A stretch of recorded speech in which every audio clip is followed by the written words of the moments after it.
Predicting the future. That is our topic today as we're looking at this Torah portion, Shoftim, and what it teaches us about divination, witchcraft, sorcery, looking into the proverbial crystal ball, trying to figure out what's going to happen tomorrow or the next day or the day after that. As many of you know, you've been around here for a little bit. You probably have heard me say or figured out that I'm not really into end time prophecy stuff or um, trying to predict the coming of the Messiah, or you're not going to see any videos about end time events. This is what it means for the prophetic future, eschatology type stuff. Although that is extremely, extremely, extremely popular. People are obsessed with it. I have no doubt that if I did videos and waxed eloquently about what is this latest news, whatever that is, mean for the prophetic future, blah, blah, blah. What does it say in the book of Revelation and what does it mean? I could actually come up with a lot of interesting stuff, actually. And I'm sure I could have those would probably be the most watched videos. I have no doubt. And I would absolutely positively be utterly wasting your time, just like all the other ones that you've ever watched did and do and are doing right this moment, because it is a waste of time.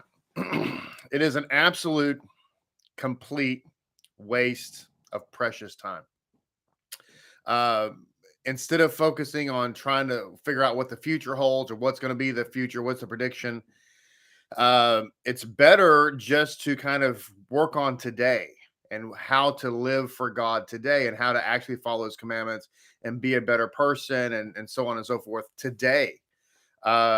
Because the future is going to work itself out. Number one. Number two, that's all we have is today. So yeah, I mean, there's been plenty of teachers there. They still exist. They've written books talking about harbingers and blah, blah, blah, blah. All of it is a big eye roll deluxe. It is just utter like whatever. I mean, it really is crazy. And it drives me bananas. Because I've been at this for a while, 2.5 decades, working on 3 decades. I've heard it all. 88 reasons why JC is coming back in 1988. How many of you remember that? Anyway, it's ridiculous. Do you know how many people have gone over the book of Revelation? It's nauseating. But it's utterly worthless. I want to beat that into your brain. It is utterly, utterly worthless. Do not waste your time buying the book, watching the video, blah, blah, blah. So what should you be doing? What you should be doing is actually, living for God, paying attention to Torah, living a Torah life, et cetera, et cetera. Yeah, it's interesting. So yeah, by the way, and here's the problem. Like a lot of times this can get into really divination. In fact, the sages of Israel taught that one who tries to predict the coming of the Messiah actually invites demons into their life. Now, some of you are going to say, yeah, but I saw this rabbi, an Orthodox rabbi I'm talking about, and he gave a speech on end time type stuff or whatever. Well, that may be true, and that's also worthless. Guys, I want to slam my proverbial fist on the desk and say, stop it. Stop with the divination. Stop with the witchcraft. Stop looking into the crystal ball. And the reason I emphasize this morning is because it's such an epidemic amongst people who believe in Messiah. And you waste your days away focusing on what this means or what that means. What does it mean for this presidential candidate or that presidential candidate or this pope or that pope?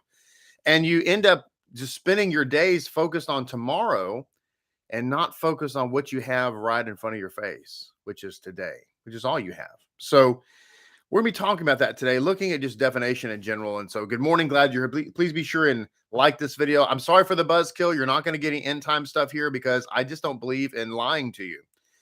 Even if it would profit us, meaning that, we would increase our viewership and so forth. I prefer to be honest and just not waste your time. So please like this video, share it with all your friends, subscribe to our channel. Welcome to Realville. This is where we live in real life, not in fantasy worlds, not in the crystal balls. We live in every day. Get up in the morning, put your pants on, put your skirt on, and get on with adulting. So good morning. A lot of people don't like to live there, by the way. A lot of people don't want to live in reality, which is why one of the reasons why this type of looking into the future, predicting the future is so popular is because it's a type of escapism. It's a type of escapism because your life is so depressing that you just want to figure out when it's going to end. If you really think about it, that's really what it is. And I kind of get it. I kind of understand. This world is not exactly exciting. I would very much like for the world to come. But that's really what it is. It's escapism. So instead of wasting your time listening to a con artist talk about a harbinger, better to watch Star Trek if you want to get away and get a little escapism, because that's about the same level of realism that you're going to get. The prediction that he made is about the same as you're going to get from, like, I don't know, Star Trek: The Journey Home. So there you go. In fact, there you go. There you go. I've just you say, Rabbi, you're so harsh. That's not true. Yes, it is. It is. It's true. Trust me. So look, don't you love it here? I love it here. All right. So, hey, how many of you know where the word Gehenna comes from? What? You don't? So this is pretty interesting. I was reading this as it's actually a commentary to the portion here, actually a commentary to chapter 18 and verse 10, where it says, "Let no one be found among you who consigns his son or daughter to the fire, or that uses divination, a soothsayer, an enchanter, or a witch." She's a witch. From Monty Python. But listen, it says here that it talks about the cult temple worship of Molech, and in which it's horrific. It goes into great. This is, by the way, I'm not sure if I mentioned this. This is Mam Moez, and he goes into great detail about how people would offer their children to the fires of Molech, which is just horrible. But this, apparently Molech had a temple in a valley, and the valley was called Gay Ben Hinnom. Gay Ben Hinnom. Or, Gay Ben Hinnom. The valley of the son of Hinnom. And it says it earned this name because it was said that the voice of the murdered children there was Nohim, which means moaning. Ugh. Others, it says, believe that perhaps the name reflects the approving and encouraging murmurs of the onlookers. So it goes on to say, Mamloes brings down that the word, therefore, Gehenna, which is the Hebrew word for hell. Hell and Gehenna, or Sheol, are all the same thing, okay? The Hebrew word for Gehenna has come to be associated with the fires of hell in Hebrew because of the horrors that were perpetuated in the ancient valley. So we talk about really going to hell. We're actually going to Gehenna. I'm sorry, going to Gehenna is like saying going to hell, and going to hell is like being thrown into the fire of the false god Molech. Okay. So it says, various commentators see in the words consigning one's son or daughter to the fire as referring to a prohibition of teaching one's children the practice of witchcraft, since this is equivalent to consigning them to the fire of eternal punishment uh, and destruction. Yeah, so it's interesting. Just real quick, Breishis, I saw your comment. The Aliyah videos are on this channel. They are always saved. They're under the tab of live. So you have home on the channel. You have home video live, and then shorts and some other stuff. So the Aliyah day is going to be found under the live video link. YouTube made that change, I think, last year. So that's where you can find them. So it says here, so the prohibition of teaching one's children to practice witchcraft is like sending them into the fire of eternal punishment and destruction. It is often taught, by the way, I've seen this so many times in various kind of, I'm trying to think if I've seen it really on Jewish publications or Jewish websites. I think they're more pseudo-Jewish, but in any case, there's a teaching out there that Judaism does not believe in an eternal hell. And that, ladies and gentlemen, I just wanted to mention is not true at all. At all. And the reason that's put out there is because it's intended, of course, to kind of throw shade, if you will, on the teachings of Messiah, who the Messiah taught in the eternal hell. And notice how nobody rebuffed him on that. Did you happen to notice in the Gospels that nobody said, "What are you talking about, everlasting fire? There's no such thing. We don't believe in that as Jews." Did anybody say that? Is there any rebuttal to that? Did anybody say at his trial, "This guy teaches about an eternal hell, and we don't believe in that"? Anybody say that? No. Why? Because we do. There are actually 7 levels of hell, and I think where this comes from, I'm trying to think about where it comes from, because it's completely not supported in Jewish sources. Is that sometimes people are thrown into Gehenna for a purification, if you will, for a short period of time, usually a year.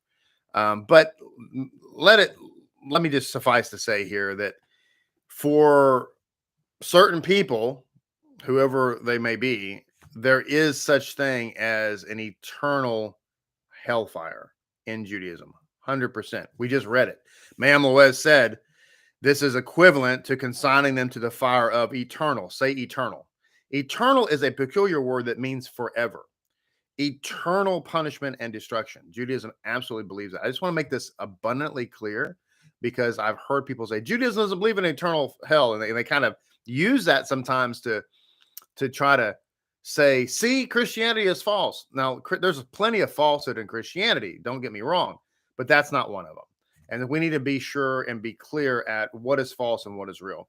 Ma'am Loez goes on to say, the word kesem, definition, refers to the practice wherein one gazes at an object for a very long time until he becomes transfixed by it and forgets the world around him.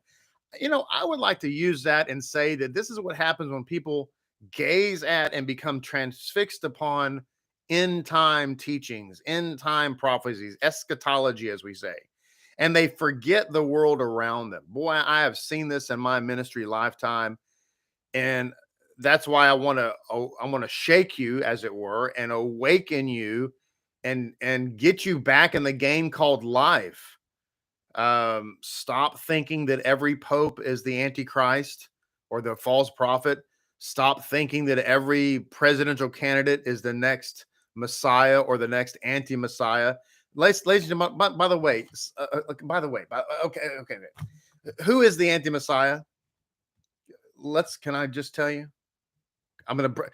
Spoiler alert. The anti-Messiah is the JC of Christianity. The anti-Messiah, seriously, the anti-Messiah, Daniel did a video on our channel a while back about this. And you can, by the way, one of the features of the channel is you can go to our channel and there's a search box there. You can put in a keyword, and if there's a video or what have you associated with it, it'll pull it up. So you can go there and do Antichrist, anti-Messiah, whatever. And so the Antichrist is the Christ. The Antichrist is the Christ. The Antichrist is the JC of Roman Christianity. It's the false Messiah is the one who teaches the false gospel, the gospel of Paul. Paul's gospel, by the way, some people say Paul did not teach a different gospel. He said he did. He said he did. He called it his gospel, and he said it was different than the 12. And he said he didn't consult the 12. He called the 12 real apostles. He quote, this was in Galatians chapter 2, the so-called pillars of the community. That's what he said about them. The so-called pillars of the community, end quote. So it's not my opinion. It was Paul's opinion. But basically, it's a false gospel. Okay, so there you go. So everybody's looking at the mark of the beast, blah, blah. So there you go. But Daniel's got a good teaching on that. He talks about the mark of the beast and how the numbers may not be 6. I forget exactly what it was, but it was really good. You should go there and check that out. So once he achieves this great level of concentration, talking about the person who's fixated on divination, once he achieves this great level of concentration, he can predict the future. Right? So you stare at an object, become transfixed on it, go into a trance, and in your trance, you begin to predict the future. But Mayam Loez says, of course, this is only a hoax. No man, except God's true prophets, which, by the way, there aren't any today. And you can't be a true prophet of God if you're a Gentile. That's right. You've heard it here first. No man, except God's true prophets, the Jewish ones, has the power to see into the distant future. And he can only guess. Oh, this is so good. He can only guess. Say guess. He can only guess at events that are about to take place. Boy, if you've ever read a book on end times, if you've ever listened to a lecture on end times, either in person or in a video form, the person is only guessing. That's why they're always wrong. They're guessing. It's a guess. I think this is going to happen based on this, blah, blah. I don't know. Maybe you think differently. It's possible that you just think differently. I like things that are real. I like paying attention to stuff that matters. I really do. I'm very much into reality. And I don't want to live my life guessing. And I don't want to live my life preparing for speculative events that may or probably won't occur. And by the way, this is why it's these types of things that have caused people to lose their faith. Can you imagine? I mean, there's people who've gone to extremes, and not a few, but many thousands, perhaps tens of thousands, who have sold everything, sold the family farm, moved out to the wilderness, ate dirt and wildflowers because they listened to some end time teaching. And they've been out there for 20 years eating dirt, and now they don't believe in anything. Come on, you know this is true. This is what happens, right? It's happened many times. It says these diviners mislead the. This next sentence is gonna upset you. If you're somebody who's really, really, really into end time teaching, this is gonna upset you. It says that these diviners mislead the ignorant into believing that the world is controlled by the constellations, and that the future can be read into the stars. You say, we don't read into the stars, Rabbi. We're trying to study scripture. You are. You're reading into events. Okay. We're just not supposed to do that. God, did you know that that's never a mandate from God? God never says to us, be sure you know what's going to happen in the future. That's not part of the commandments.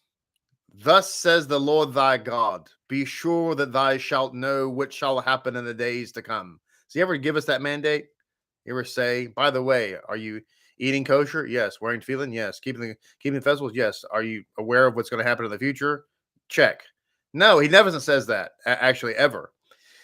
So people spend a lot of their time trying to predict the future when that's not what we're called to do, ever.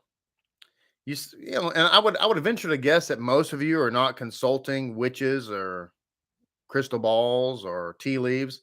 If you are, I suspect that you're going to stop now. But most people, I think, would realize that that's wrong, but they may not realize that constantly, continuously looking into the crystal ball of end time teaching is the same thing, really. And once again, we're doing that instead of doing what God called us to do. So, soothsayers, enchanters, and witches, I love that word, are all included in the prohibition against practicing or tolerating sorcery. Israel, as a holy people chosen by God, must distance itself from these practices and trust in God alone. Trust in God alone as the controller of all events. I think we should distance ourselves from this prediction cult, and we should just trust God. Does this mean we're supposed to be naive? Well, no, we're not supposed to be naive and just float around, so to speak. But at the same time, you know, yeah, we're supposed to trust God. Hey, by the way, have I read this insight to you before where it because I always say that the covenant is for the Jews, right? And so if you're not Jewish, then the covenant is not for you, but don't despair. You can become a Jew. It's really your choice. I've said this constantly, right? Well, it's just an interesting note from Rabbeinu Bachya. This is a comment to Deuteronomy 18:15, where it says, "A prophet from among your brethren like me." It says there are a total of 4 distinctions which have been reserved exclusively, say exclusively for the Jewish people. Okay. Number 1, the gift of prophecy. Number 2, the Torah. Number 3, the land of Israel. Number 4, the resurrection of the dead. Yeah. So this is really interesting. I just want to point that out because if you're somebody who believes like I don't want to be a Jew, I want to be a Noahide. I don't want to be a Jew, I want to be a Messianic Gentile. Well, then you don't have prophecy, you don't have Torah, you don't have the land of Israel, and you don't have the resurrection of the dead. There's multiple problems with all that, not the least of which is we're supposed to go live in the land of Israel in the New Jerusalem and the Olam Haba. But if you're not Jewish, guess what? You don't have a reservation. And in fact, if you're not Jewish, you're not even going to be resurrected from the dead. So when people tell you, "Hey, just be a Noahide," you have a portion of the world to come. Okay, what does that mean?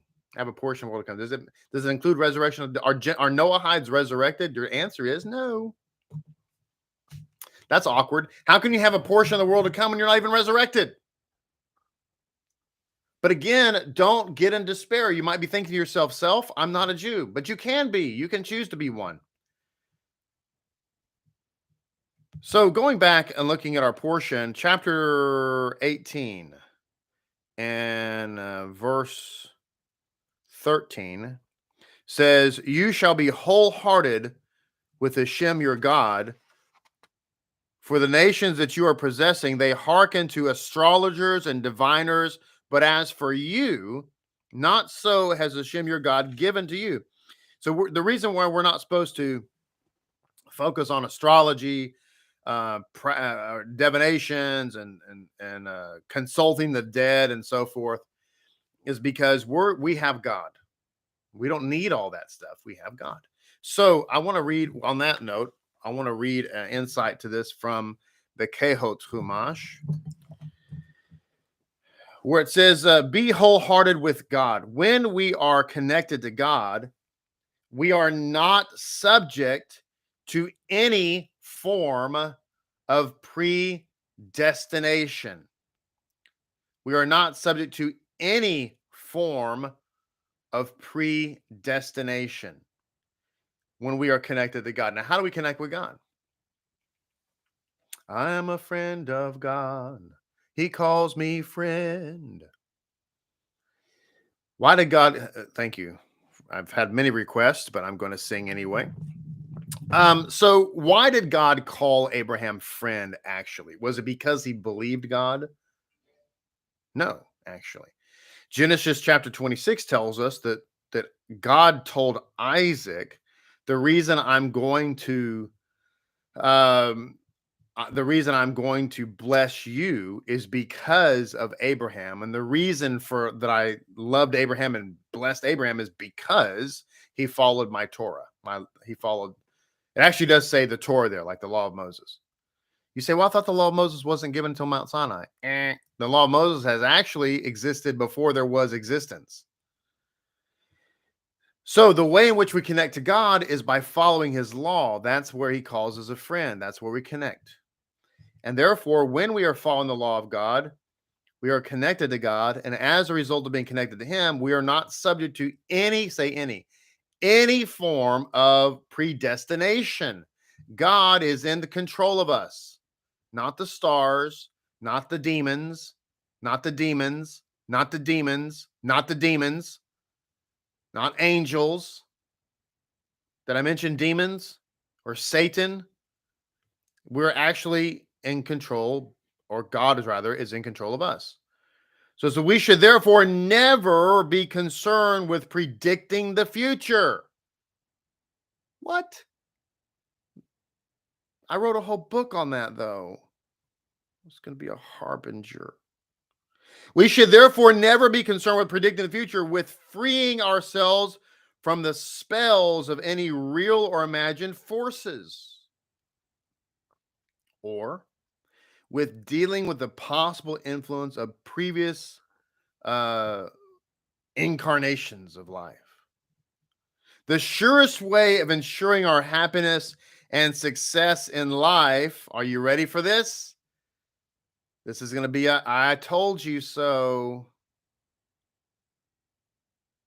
The surest way of ensuring our happiness and success in life is by devoting ourselves wholeheartedly to learning what God expects of us, by studying his Torah, by addressing our prayers directly to him, and by fulfilling his will. That, ladies and gentlemen, is where happiness lies. Happiness lies not in trying to predict the future or be worried about tomorrow or the next 5 minutes, but actually in taking the moment now to dedicate our life to God. Okay? To the things of God. That's where we are going to, is where you and I are going to have happiness. It's where you and I are going to have fulfillment. Nobody will have fulfillment trying to predict the future, trying to, do any of that. When I drive by and I see these signs that are out there, and it's funny because some of the signs are, really dilapidated, or they're paper signs written in by hand, and it says fortune teller, call this number, palm reader, call this number. Of course, I'm thinking, you're not very successful. Or you'd have a really nice house or a really nice sign, or your sign wouldn't be dilapidated or handwritten. That's your first clue. But really, all I want to know from those people are what's the next lotto numbers for the next $1 billion lottery. It's really all I want to know. I don't really care anything. Like you say, come in, I'll read your palm and tell you your future. I don't care. I just need to know the numbers for the next mega lotto. That's all I need to know. Can you tell me that? If you can't, I'm not interested. Really. I'm kind of half kidding. but really, it's really foolish, right? It's really silly. So in any case, moving on, it says, you shall be wholehearted with your God. Rashi explains that this means that you should follow Hashem with a perfect faith, not being concerned about what will happen in the future as the astrologers and the diviners do. So this is really, I keep hammering this idea, but I need you to understand, because I'm really trying to break you out, and maybe I'm preaching to the Levitical choir here, and all of you don't care, but undoubtedly there's somebody who's watching me today, and they're all up into end time prophecy and all this kind of stuff. I need you to understand that what motivates the astrologer and the diviner and the witch, love that word, is a concern about what's going to happen in the future. And what I need you to understand is that's what motivates you to be all up in the proverbial grill of end time stuff. That's why you bought the book. It's why you watch all the end time prophets tell you about the next time JC is supposed to show up. No, I know they've been wrong every time, but who cares? They could be right now. And so the reason is that this is what I'm trying to say. I'm trying to say it sweetly. That's kind of like the spirit of an astrologer. It's a spirit of a diviner. It's a spirit of a witch. And that's what I'm trying to tell you. It's not the right spirit.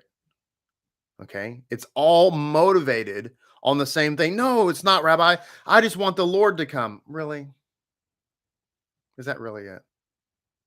Or are you just really wanting to know, when Armageddon's going to happen? Because if you really thought the Lord was going to come, you wouldn't be stocking up on food. Not that, listen, I'm not saying, by the way, you shouldn't have an emergency kit for when bad things happen, like tornadoes and hell, or maybe even war. Okay. I'm not saying that. Okay. Because I'm a practical guy. I live in Realville. But that's not what I'm talking about. I'm not talking about you have an emergency thing in case something tragic happens and you can't get to the grocery store for several days, or maybe even weeks. That's not what I'm talking about. And I'm talking about the end times are going to come quick. Let's buy a bunch of water. Oh yeah, the Messiah's going to come too, but I still need water. I mean, come on. So one one thing. Come on, you know what I'm talking about, right? Am I right? Or am I right? Okay. Dale, is it really possible to perfectly follow the laws of Moses? Yes, absolutely is. God said so. If it wasn't possible, Dale, then God wouldn't say it was. It absolutely is. Now, you might be asking yourself, very good question, how come everybody sins? That's because it's called a thing called choice. We make bad choices, but choice is not the same as impossible. Okay? So it says here, but as for you, not has Hashem your God given for you. So talking about God did not give us over to sorcery and so on and so forth. Okay? Lo chen, not so.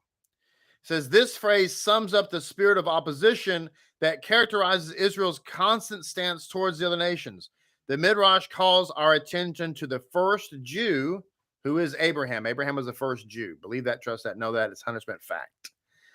Astrology indicates that he could not have children. Okay? So while he was under the spell, pun intended, of astrology, he was childish. But Hashem told him, Abram cannot have children, but Abraham can. And therefore, our patriarch believed God. Heathens accept blindly the predictions of horoscopes. The Jew knows, as Abraham knew, that he has the power to extricate himself from astrological destiny and dominate it. How? By following the law of Moses, by following the Torah of God. End of our Aliyah today. Thank you so much for being here. It is a pleasure to have been with you. I bless you today. Hope you have a great day. What's today? Today's Wednesday. Tomorrow will be Thursday. So we'll come back tomorrow and renew our study of not Re'eh, excuse me. That was last week. Shoftim. Thank you. Until then, have a beautiful, amazing day. Thank you so much for being here. Be sure to like this video, subscribe to our channel if you've not done so, and check out all of our videos. Like I said, Brissa was asking about the previous Aliyot. They're on the live tab. So check that out. God bless you. Look forward to seeing you manana.